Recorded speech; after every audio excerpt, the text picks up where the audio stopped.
Hey everyone, from time to time, we like to bring you episodes of other podcasts that we think listeners of Global Dispatches would appreciate. Today, we are bringing you an episode of the podcast Inside Geneva. Recently, UNRWA, the UN's relief agency for Palestinians, has been facing scrutiny of what exactly their role is in the current Israel-Hamas conflict. Many people around the world hadn't heard of UNRWA before this conflict. So what is it exactly? Why was it founded?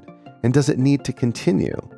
Journalist Imogen Foulkes takes a deep dive, talking to UNRWA chief Philippe Lazzarini, Israeli diplomat Nina Ben-Ami, Jan Egeland of the Norwegian Refugee Council, and Louis Charbonneau of Human Rights Watch. The Inside Geneva podcast is recorded and produced in Geneva, where many international organizations have their head office. It is published every other week on Apple, Spotify, and most major podcast platforms. Inside Geneva is produced by Swissinfo, a multilingual public media service based in Switzerland. You can follow the show wherever you get your podcasts.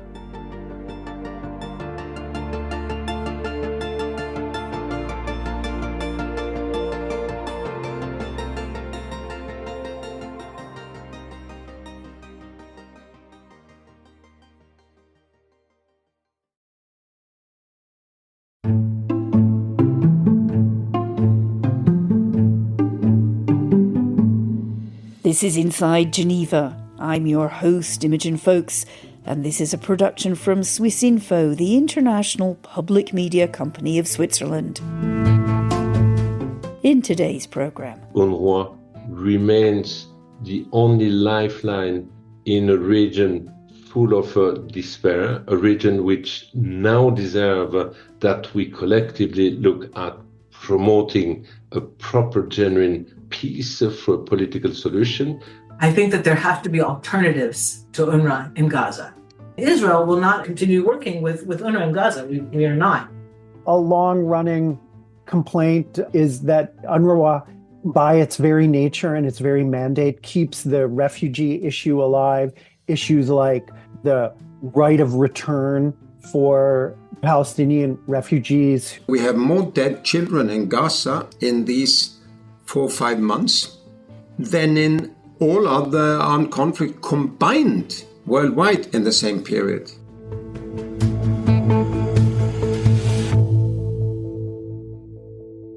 hello and welcome again to Inside Geneva. In today's programme, we're going to cautiously but objectively take a look at a UN agency which for years, it seems, was not in the news, but is now in the eye of a political and media storm. That agency is UNRWA, long version, the United Nations Relief and Works Agency for Palestinian Refugees. The year was 1948. Around 750,000 Palestinians were expelled from their land, and the State of Israel came into being. The conflict died down, but its effects remain. Material ruins, but above all a new problem, an exodus of almost 1 million Arab refugees. UNRWA was founded in 1949 to support almost 1 million Palestinians who were expelled or fled from what is now Israel, losing their homes and livelihoods in the process. That was, yes, 75 years ago. So when UNRWA's Commissioner General, Philippe Lazzarini, came to Geneva, I asked him why the organisation still existed after all this time. In reality, it's an organization providing services such as education, primary health care to one of the most destitute communities in the Middle East, being the Palestinian refugees. And UNRWA has been created to be a temporary organization to provide these services, to provide also some job opportunity, to invest, in fact, in human development of this community until the day there is a lasting and fair political solution between Israel and Palestine. Now, the fact that we still exist 75 years later is nothing else than the expression of a collective failure to have promoted a lasting and fair political solution. So ideally, you'd quite like to be out of a job, but you can't be because there's no political solution. Ideally, we should be out of the job.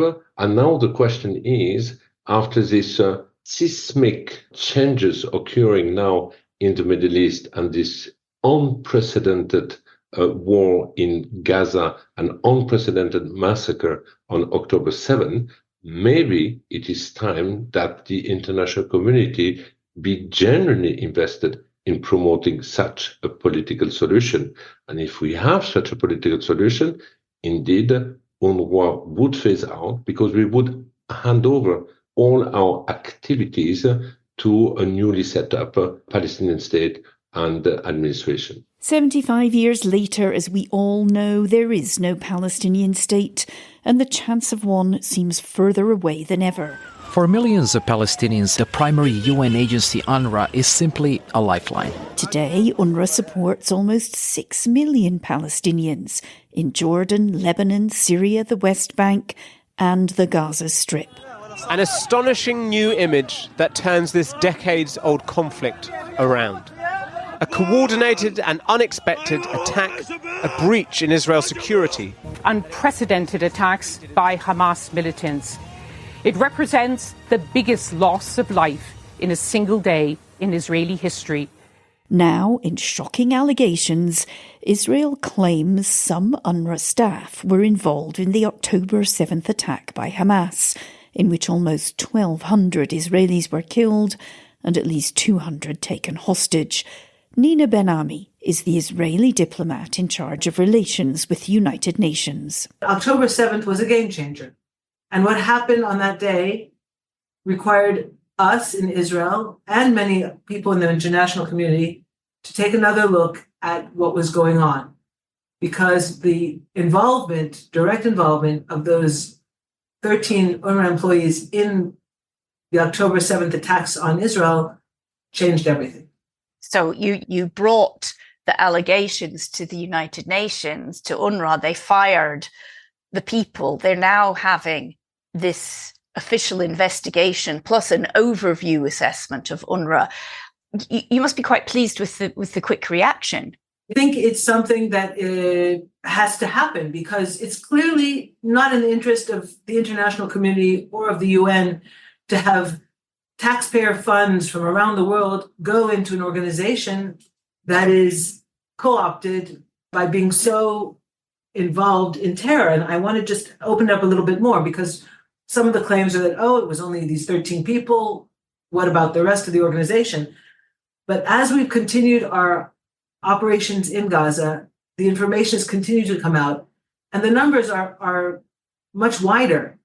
We know of about 1,500 people that are UNRWA employees that are Hamas operatives, and about 50% of the people who work for UNRWA have a first-degree relative who is a Hamas operative.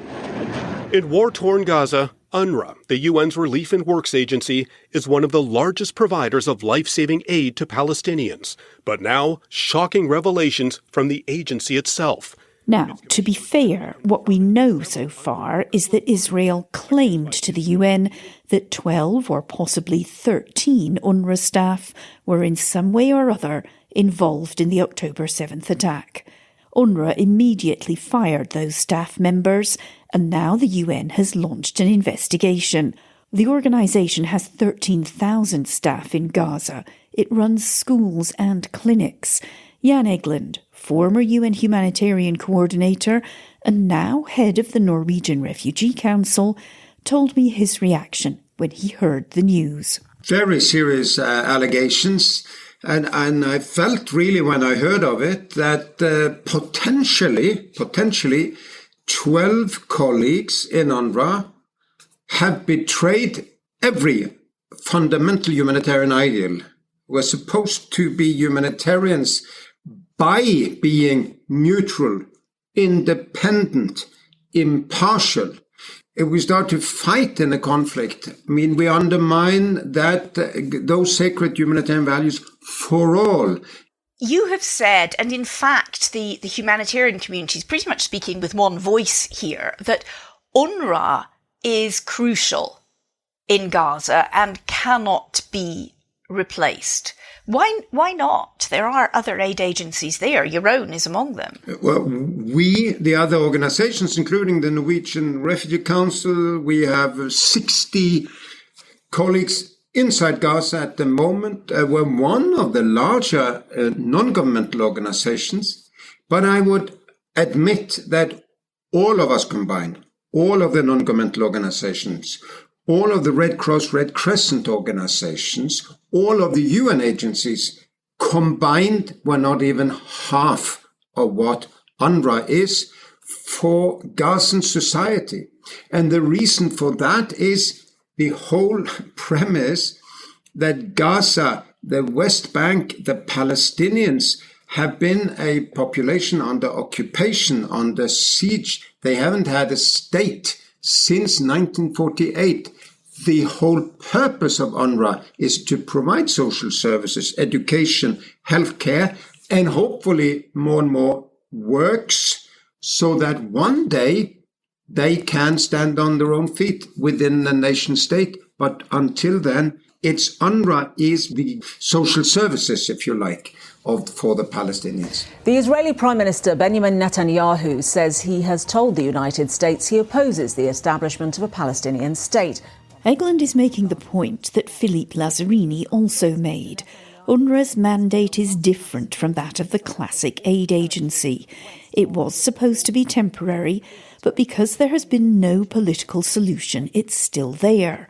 The current Israeli government seems to have ruled out any chance of a two-state solution, and Louis Charbonneau, the UN director at Human Rights Watch, told me the fact that the UN agency supporting Palestinians still holds out the hope of statehood has been a source of irritation in some Israeli political circles for years. Israel has long accused UNRWA of being biased.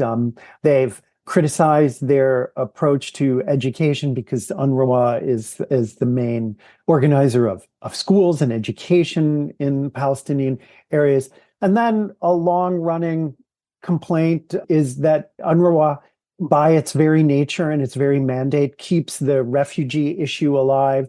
Issues like the right of return for Palestinian refugees who left after 1948 and the founding of the State of Israel. So the complaints against UNRWA have been around for a long time. They run deep. And this is the latest series of allegations, but again, they're serious allegations, and Israel says that they have evidence to prove them. We still don't know what the full extent of that evidence is, but even if it's true, we still need UNRWA to be funded because they need to function. They're saving lives, and without them, many people, women, children, civilians will likely die, starve to death. We have accused Israel of using starvation as a weapon of war, which is a war crime in the Gaza Strip. So we need UNRWA on its feet. Gaza is hungry. This was the view from a UN convoy as it tried to deliver food into war-torn northern Gaza this month. Human Rights Watch is critical of the way Israel is conducting its war on Hamas and the effect on Gaza's civilians. Charbonneau, too, sees the allegations against UNRWA as very serious, but he would like to see the evidence. Some in Israel have suggested the information is too sensitive and can't be shared, but Nina Ben-Ami says the evidence will be given to the two investigative teams the UN has set up. We will be sharing that evidence with both investigative bodies. They are planning to come to Israel in the next week or so. And we will be sharing this information, absolutely, because we call on a serious investigation, an in-depth investigation on what's happening with UNRWA for it to be able to be resolved. We cannot continue with the current situation where UNRWA is part of the problem and not part of the solution. So the statements made from other members of the Israeli government that Israel will not share this information because it doesn't trust the United Nations, that's not true then? You're telling me that all of it will be shared? We will be sharing the information with the investigative bodies that are coming here for that purpose. Absolutely. And we've invited them to come, and we are absolutely going to be cooperating with them so they can get to the bottom of this, because it is clearly a subject which concerns Israel, because we are, in the end, the receiving end of the violence and the terror that came out from this situation. But the UN has some soul searching to do, because I would also posit that if this has happened with UNRWA, it's possible that there are similar things happening in other UN bodies that also are working in Gaza. But let's focus right now on UNRWA in Gaza. And Israel will not be able to continue working with UNRWA in Gaza. We are not. Never.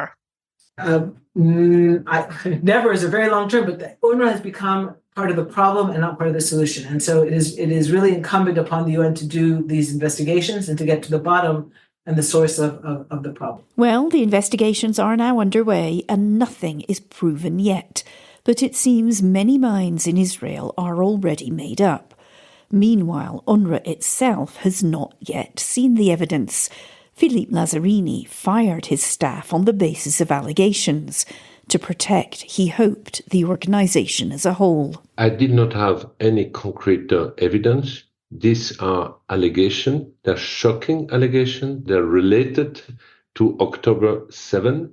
And basically, I have taken the decision to not only terminate the contract of the staff alleged having participated to the October 7 massacre, but at the same time, an investigation through the Office of Internal Oversight Services in New York. So basically, we have a kind of a reverse due process. The reason behind it was because of the huge reputational risk for the agency, but also because of the risk to compromise the ability of the agency to provide services to millions of Palestinian refugees. Let's go to the immediate concern, which is massive humanitarian needs in Gaza. Now, Israel has said it really doesn't want to work with UNRWA. Wouldn't it be sensible in terms of getting a more efficient humanitarian operation for UNRWA to step back and have WFP, World Health Organization, and so on, step in? To start with, if Israel does not want to work with UNRWA, it's because Israel wants to dismantle this organization, and it is not due to the allegation of the 12 staff. It's more of an overarching political aim to get rid of this organization.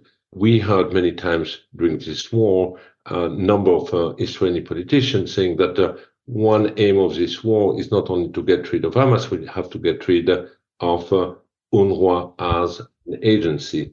Now, today, the needs are absolutely staggering in the Gaza Strip. 5% of the population within 4 months has been either killed, injured, or is missing. We are talking about starvation and possibly famine. The level of destruction is absolutely unbelievable.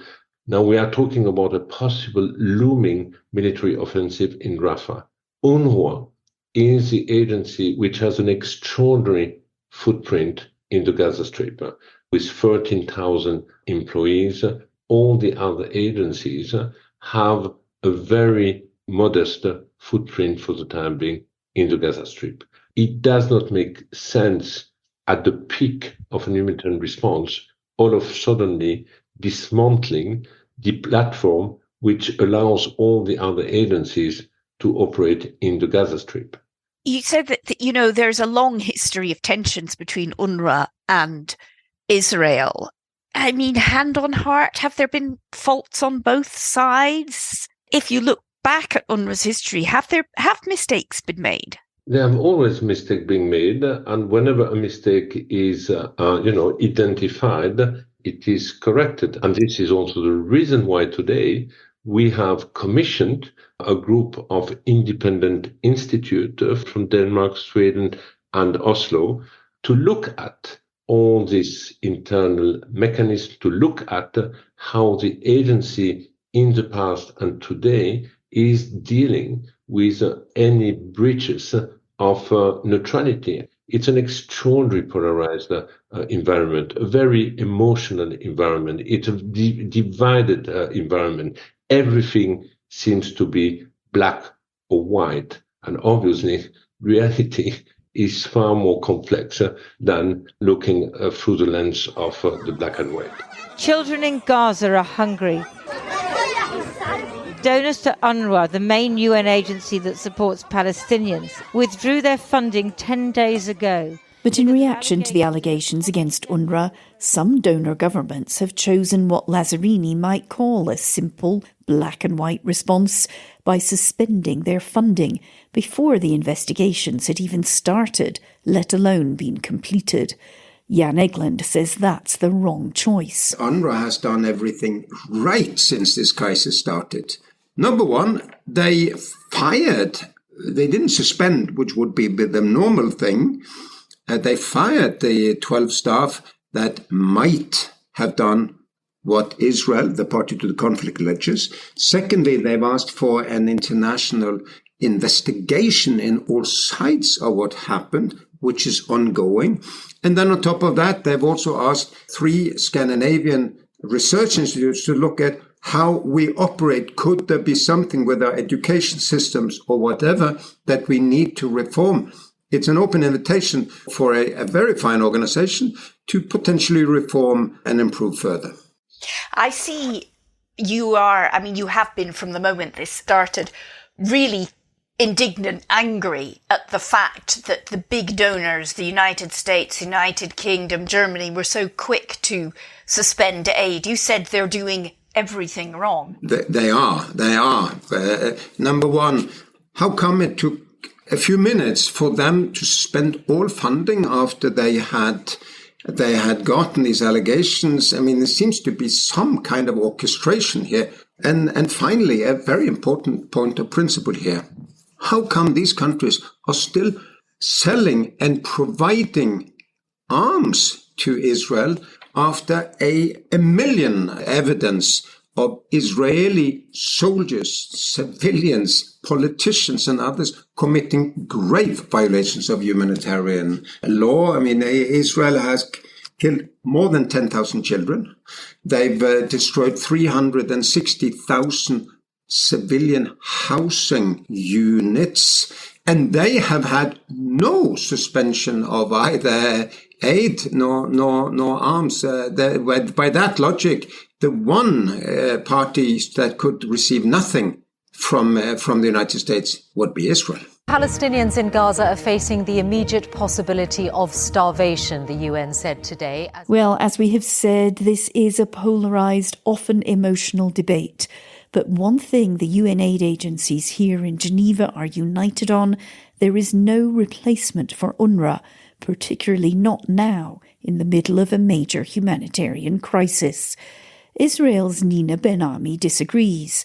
She says other agencies should step up. I think that there have to be alternatives to UNRWA in Gaza.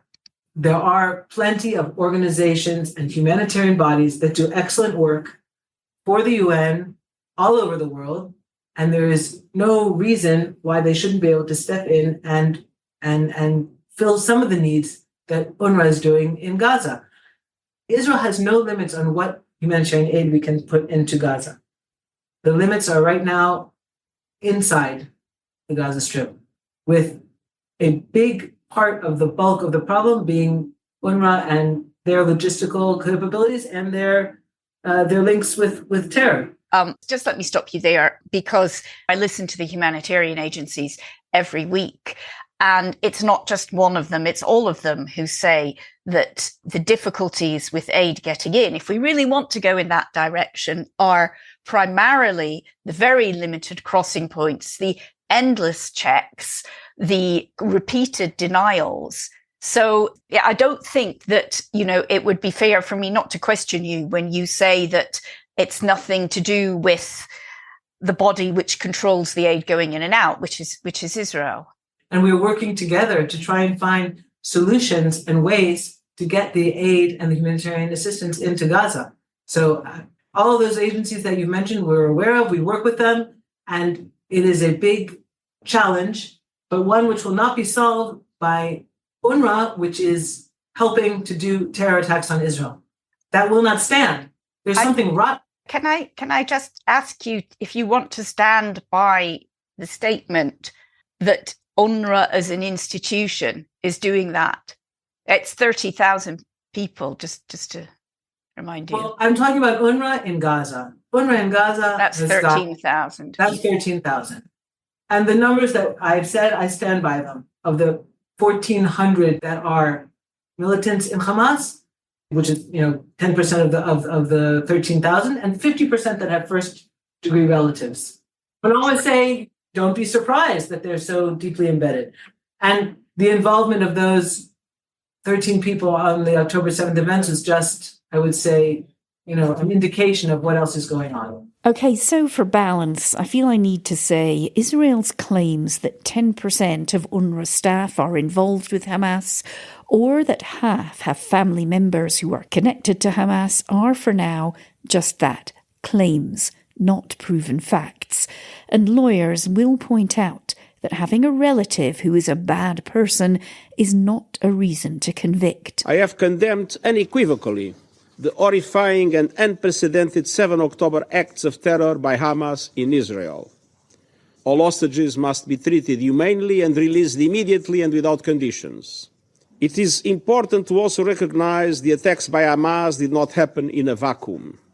The Palestinian people have been subjected to 56 years of suffocating occupation. But on October 7th, Israel suffered appalling violence.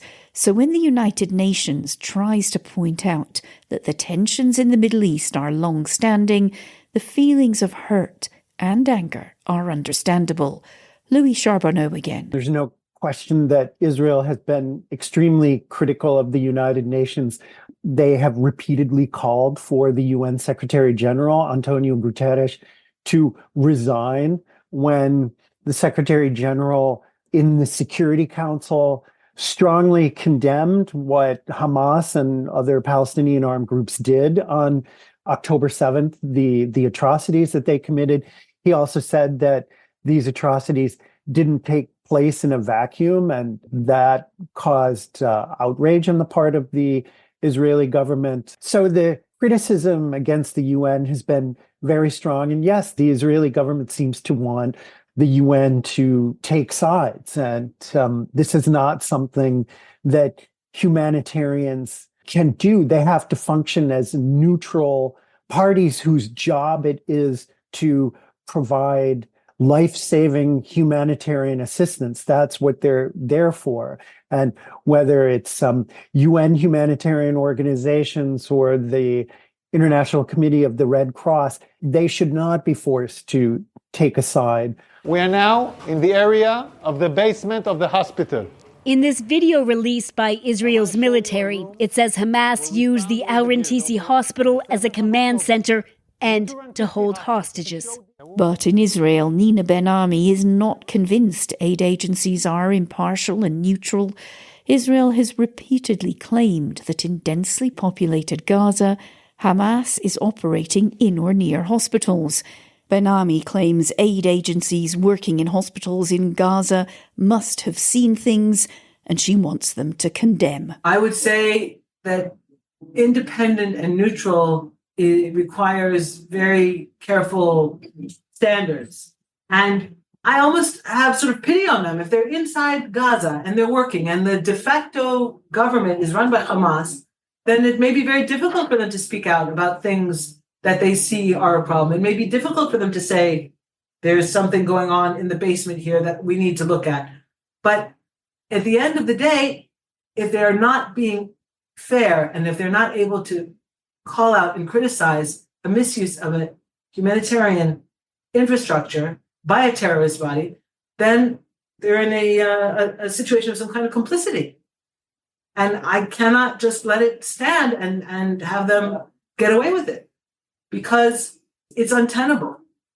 We are seeing over the last few months, there is a sense that somehow when it comes to Israel, that they're not doing the efforts that we would like to see them do. There's a great deal of public anger and feeling of abandonment, that the UN is doing so much for so many others, but when Israel is now in a time of crisis, when our hostages are being held, without anyone seeing them, having a sign of life, we're getting medicine to them, that we are left out.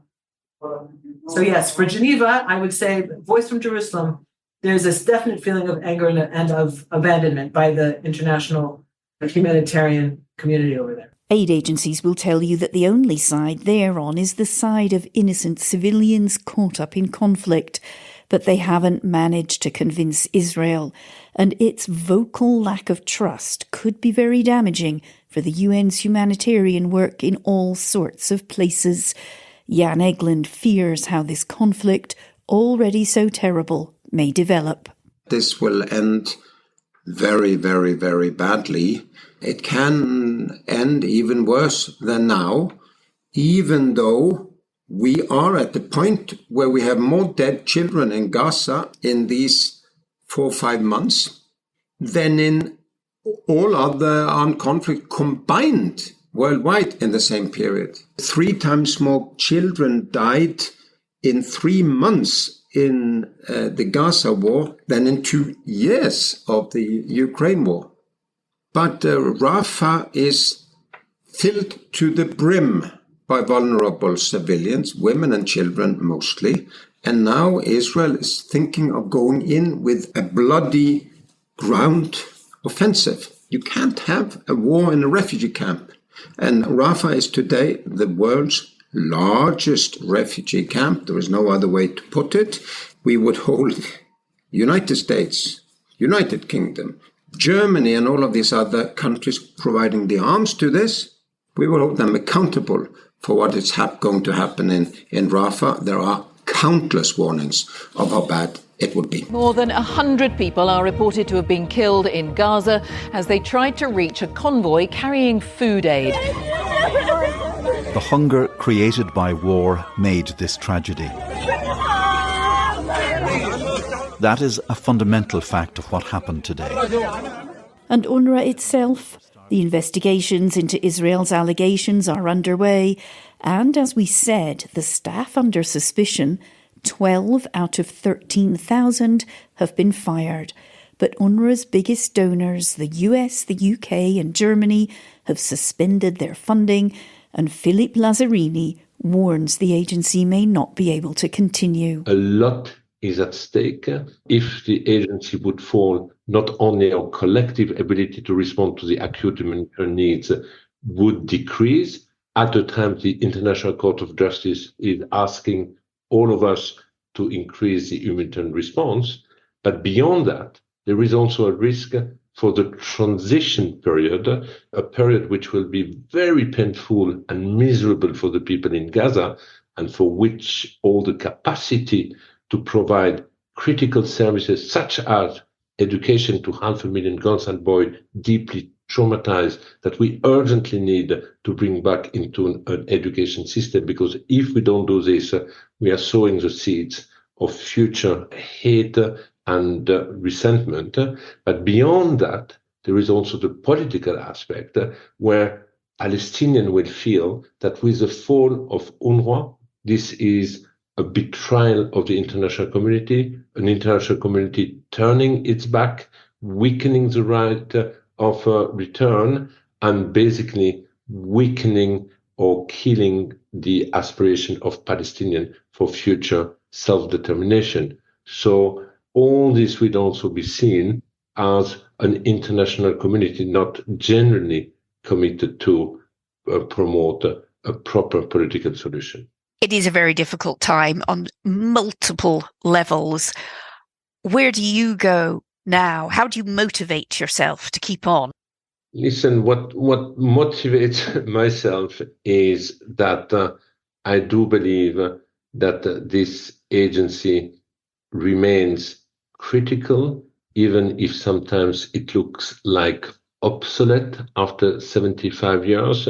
It's almost an anachronism that an agency be requested to provide public-like services to such a large group.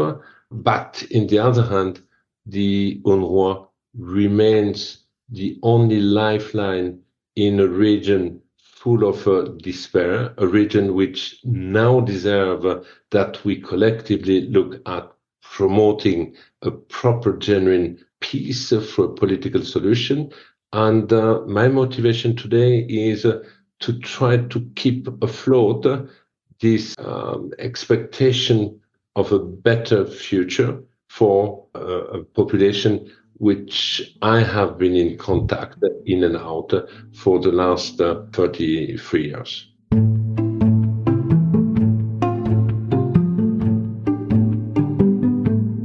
And that brings us to the end of this edition of Inside Geneva. We know this is a controversial topic for many, but we hope we've managed to bring some clarity to a very complex issue. My thanks to Philippe Lazzarini, Nina Ben-Ami, Jan Egeland and Louis Charbonneau for their time and their perspectives. If you have comments on Inside Geneva, don't hesitate to contact us at insidegeneva@swissinfo.ch. In our next episode, we'll be looking at artificial intelligence. Is it a threat to democracy in this big election year? And can the UN or human rights groups provide any guidance to voters? You can find us, subscribe to us, and review us wherever you get your podcasts. A reminder, you've been listening to Inside Geneva from Swissinfo, the international public media company of Switzerland, available in many languages as well as English. Check out our other content at www.swissinfo.ch. I'm Imogen Foulkes. Thanks again for listening, and do join us next time on Inside Geneva.